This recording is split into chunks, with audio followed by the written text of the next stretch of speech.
A treasure trove for English learners এই বইটি থেকে আমাদের টেন্সের উপরে যে সমস্ত ক্লাসগুলো শুরু হয়েছে, তো সেই ক্লাসের মধ্যে আমাদের আজকের ভিডিওটা হচ্ছে পাস্ট টেন্সকে নিয়ে, অর্থাৎ পাস্ট কন্টিনিউয়াস টেন্স। পাস্ট টেন্সের যে ইনডিফিনিট টেন্স ছিল সেটা আমাদের আগের ভিডিওগুলোতে হয়ে গেছে, এবং অন্যান্য টেন্সের উপরে যে ভিডিওগুলো হয়েছে সেগুলো তোমরা অবশ্যই প্লেলিস্ট থেকে দেখে নিও। তো আজকের ভিডিও আমরা শুরু করছি পাস্ট কন্টিনিউয়াস টেন্স তোমরা কীভাবে গঠন করবে, এবং এর অনেক রকমের উদাহরণ যেগুলো রয়েছে সেগুলো আমরা বিস্তৃতভাবে এই বই থেকে আলোচনা করব। চলো ভিডিওটি শুরু করি। দেখো, আজকে আমাদের ভিডিওটি হচ্ছে পাস্ট কন্টিনিউয়াস টেন্স, যেটাকে আমরা ঘটমান অতীতকাল বলি। তাহলে পাস্ট কন্টিনিউয়াস টেন্স কাকে বলা হয়? তাহলে পাস্ট টেন্স জানার আগে, কন্টিনিউয়াস টেন্স জানার আগে আমরা পাস্ট টেন্সটা কী সেটা আমরা জানবো।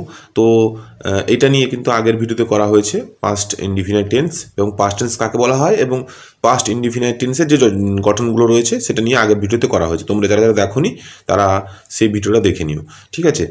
তো আজকে আমরা পাস্ট কন্টিনিউয়াস টেন্সের এই ভিডিওটা করব। তাহলে পাস্ট টেন্স কাকে বলা হচ্ছে? পাস্ট টেন্স হচ্ছে যা কিছু কাজ আমাদের অতীতকাল বোঝায় আর কি। হ্যাঁ, যা কিছু কাজ আমাদের অতীতকালে সম্পন্ন হয়, অর্থাৎ যা কিছু কাজ তুমি আজকে করছো তাহলে আগামীকাল কিন্তু সেটা আমাদের অতীতকাল হয়ে যাবে, অর্থাৎ সেটা কিন্তু আমরা কখনো আর ফিরে পাবো না সেই কাজটা, যে কোনো কাজই হোক না কেন, ঠিক আছে? তাহলে সেই পাস্ট টেন্সের ক্ষেত্রে, অতীতকালের ক্ষেত্রে আমরা যদি কোনো কাজ ক্রমাগত করতে থাকি, তাহলে সেই যে ক্রমাগত করতে থাকার ব্যাপারটাকে সেটা হচ্ছে কন্টিনিউয়াস টেন্স বলা হচ্ছে। যেহেতু সেটা পাস্টে ঘটছে বা অতীতকালে ঘটছে, তাহলে সেই জন্য কিন্তু সেটাকে পাস্ট কন্টিনিউয়াস টেন্স বলা হচ্ছে, ঠিক আছে? আশা করি তোমরা ব্যাপারটা বুঝতে পারলে, যাকে বাংলাতে বলা হচ্ছে ঘটমান অতীতকাল, ঠিক আছে? এখন কথাটা হচ্ছে যে এই পাস্ট কন্টিনিউয়াস টেন্সটা আমরা কি করে গঠন করব কোনো সেন্টেন্সকে নিয়ে, ঠিক আছে? তো দেখো, এখানে এই বইটা থেকে কতগুলো সেন্টেন্স এখানে দেওয়া আছে, এরপরে গঠন লেখা আছে কীরকম কী ব্যাপার। তো দেখো, সেন্টেন্সগুলো আমরা পড়ে বোঝার চেষ্টা করি যে পাস্ট কন্টিনিউয়াস টেন্সটা কীরকমভাবে গঠন করা হয়েছে। দেখো, প্রথমে দিয়েছে যে জোরে বৃষ্টি পড়ছিল, ঠিক আছে? জোরে বৃষ্টি পড়ছিল। দেখো, এখানে যেহেতু কোনো সাবজেক্ট নির্দিষ্ট করে খুঁজে পাওয়া যাচ্ছে না, তার কারণে কিন্তু এখানে সেন্টেন্সটা কিন্তু ইট দিয়ে শুরু হয়েছে, ঠিক আছে?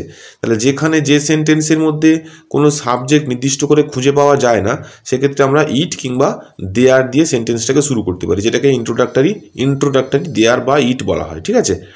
তো দেখো, তাহলে ইট ওয়াজ রেইনিং হার্ড।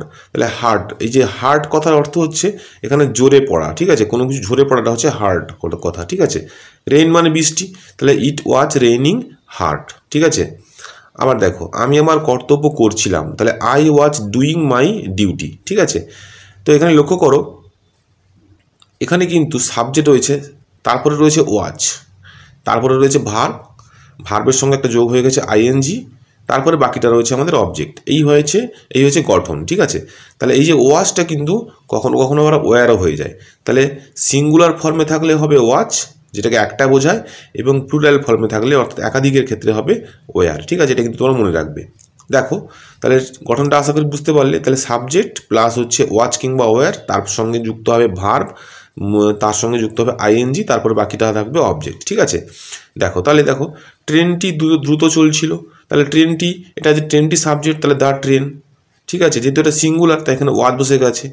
তাহলে এই যেহেতু পাস্ট টেন্সের কথা বোঝানো হচ্ছে, তাই এখানে কিন্তু ওয়াজ বসছে। যদি প্রেজেন্ট টেন্সে হতো তাহলে কিন্তু এখানে ইজ কিংবা আর হতো, ঠিক আছে? তাহলে যেহেতু পাস্ট টেন্স আমরা এখানে ওয়াজ বসিয়েছি। তাহলে দ্য ট্রেন ওয়াজ, দ্রুত চলছিল, চলা ইংরেজি হচ্ছে রান, হ্যাঁ, রানিং ফাস্ট। তাহলে রানটা হচ্ছে ভার্ব, তার সঙ্গে আইএনজি যোগ হয়ে গেছে রানিং, তাহলে the train was running fast, ঠিক আছে? তিনি জ্বরে ভুগছিলেন, তাহলে he was suffering from fever. তাহলে সাফারিংটা হচ্ছে ভোগা, হ্যাঁ?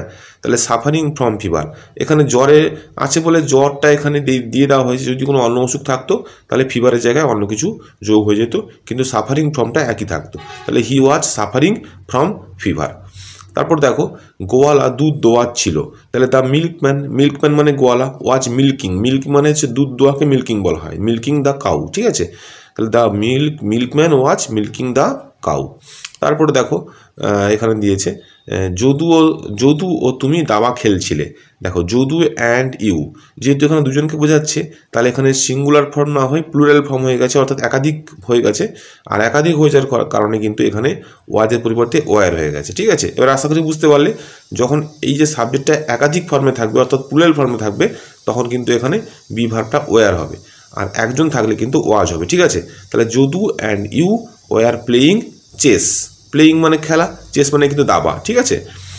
আচ্ছা, এবার দেখো, আদালত আসামির বিচার করছিল, তাহলে the court was trying the accused মানে হচ্ছে বিচার করা আর কি, ঠিক আছে। তাহলে দেখো শিশুটি তার মায়ের জন্য কাঁদছিল, the baby was crying for its mother, তাহলে এখানে ক্রাই মানে কাঁদা, বেবি হচ্ছে subject, was crying for its mother, ঠিক আছে। আশা করি সেন্টেন্সের মাধ্যম দিয়ে তোমরা বুঝতে পারলে যে কীরকম করে পাস্ট কন্টিনিউয়াস টেন্সের গঠন করা হয়। তোমরা এবারে এই বাংলাগুলোকে খাতা তুলে নেবে, তুলে নিয়ে কিন্তু তোমরা নিজের মতন করে ট্রান্সলেশন করার চেষ্টা করবে। সবশেষে তোমরা এই ভিডিও থেকে তোমরা মিলিয়ে নিবে যে তোমাদের কটা ঠিক হলো, ঠিক আছে। দেখো তারপরে বলছে কৃষকেরা মাঠে ধান কাটছিল, তাহলে কৃষকেরা করে দিই, তাহলে দ্য ফার্মার্স, যেহেতু কৃষকেরা বলা হয়েছে অনেকজন কৃষককে বোঝাচ্ছে, তাহলে কিন্তু এখানে বি ভার্বটা ওয়ার হবে, তাহলে ওয়ার হয়েছে। The farmers were reaping paddy in the fields, আচ্ছা রিপিং মানে হচ্ছে রোয়া, ঠিক আছে, ধান রিপিং মানে হচ্ছে কাটা, ঠিক আছে, কি কাটা না ধান কাটা, প্যাডি মানে কিন্তু ধান, ঠিক আছে। তাহলে reaping paddy in the field মানে হচ্ছে মাঠ, তাহলে the farmers were reaping paddy in the field, ঠিক আছে। তারপরে দেখো শিক্ষক মহাশয় ছাত্রটিকে তিরস্কার করছিলেন, তিরস্কার করা মানে বকা, ঠিক আছে। তাহলে the teacher was rebuking the students, rebuking কথার অর্থ হচ্ছে বকাঝকা করা, ঠিক আছে। তারপরে দেখো গতকাল আমি বঙ্কিমচন্দ্রের রচনা পড়ছিলাম, তাহলে এই গতকাল কথাটা আগে লিখে দাও, তাহলে ইয়েস্টারডে মানে গতকাল, তাহলে আমি বঙ্কিমচন্দ্রের রচনা পড়ছিলাম, তাহলে আই ওয়াজ রিডিং বঙ্কিমচন্দ্র, তাহলে আই মানে সাবজেক্ট, ওয়াজটা হচ্ছে ওয়াজ বসে গেছে বি ভার, রিডটা হচ্ছে ভার, তার সঙ্গে আইএনজি যোগ হয়ে গেছে বঙ্কিমচন্দ্র, তাহলে yesterday I was reading Bankimchandra, ঠিক আছে। আবার দেখো গত সপ্তাহে তুমি একটি করে প্লেট ভাঙছিলে, ঠিক আছে, ভাঙছিলে, তার মানে দেখো তাহলে গত সপ্তাহটা লিখে দাও, তাহলে লাস্ট উইক, ঠিক আছে। তাহলে তুমি প্রতিদিন একটি করে প্লেট ভাঙছিলে, তাহলে তুমিটা হচ্ছে সাবজেক্ট, ওয়ার, ইউর পরে ওয়ার হচ্ছে, ঠিক আছে, ইউর পরে কিন্তু ওয়ার হয়, ইউর পরে কিন্তু কখনো ওয়াজ হয় না, ঠিক আছে, এটা সিঙ্গুলার হোক কিংবা প্লুরাল হোক, ঠিক আছে। তাহলে ইউ আর ব্রেকিং, ব্রেক মানে ভাঙা, ব্রেকিংয়ের জায়গায় ব্রেক হচ্ছে ভাঙা, তার সঙ্গে আইএনজি যোগ হয়ে গেছে, তাহলে ব্রেকিং এ প্লেট ডেলি মানে হচ্ছে প্রতিদিন, তাহলে last week you are breaking a plate daily হয়ে গেল। দেখো যা বলা হলো তা কিন্তু এখানে নোটের আকারে দেওয়া হয়েছে, কি বলা হয়েছে যে কোনো ক্রিয়া অতীতকালে শুরু হয়ে অতীতকালেই চলছিল, শেষ হয়নি, তা বোঝাবার জন্য ইংরেজি ভার্বের পাস্ট কন্টিনিউয়াস টেন্স হয়। আগেই বললাম যে অতীতকাল মানে গতকাল বা তারও আগে যেগুলো চলে যায় সেটাকে বলা হয় অতীতকাল, সেই অতীতকালে কিন্তু কোনো কাজ চলছিল, কন্টিনিউ চলছিল, ঠিক আছে, সেটাকে বলা হয় পাস্ট কন্টিনিউয়াস টেন্স। আচ্ছা বাংলা বাক্যগুলো যখন আমরা পড়তে থাকবো তখন কিন্তু বাংলা বাক্যগুলোর শেষে কিন্তু এইভাবে এই উচ্চারণগুলো আমরা শুনতে পাবো, যেমন ধরো করছিলাম, খাচ্ছিলাম, যাচ্ছিলাম, হ্যাঁ ইত্যাদি, কিন্তু আমরা বাংলা বাক্যগুলো যখন উচ্চারণ করব সেই সময় যদি আমরা এরকম উচ্চারণ শুনতে পাই তখন সেটা কিন্তু আমাদের হবে পাস্ট কন্টিনিউয়াস টেন্স, ঠিক আছে। ইত্যাদি থাকলে ইংরেজি অনুবাদের সময় পাস্ট কন্টিনিউয়াস টেন্স ব্যবহার করা হয়, ঠিক আছে, এটা হচ্ছে নাম্বার 1 রুল।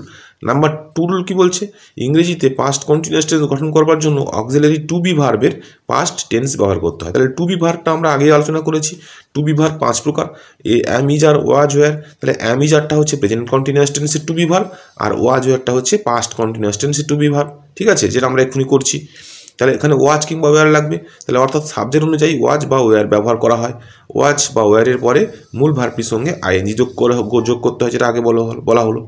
আচ্ছা এবারে একটা খুব গুরুত্বপূর্ণ রুলস তোমরা দেখো, এখানে বলা হচ্ছে যে অতীতকালে কারোর নিয়মিত কাজ বা অভ্যাস বোঝাবার জন্য পাস্ট কন্টিনিউয়াস টেন্স ব্যবহার করা হয়।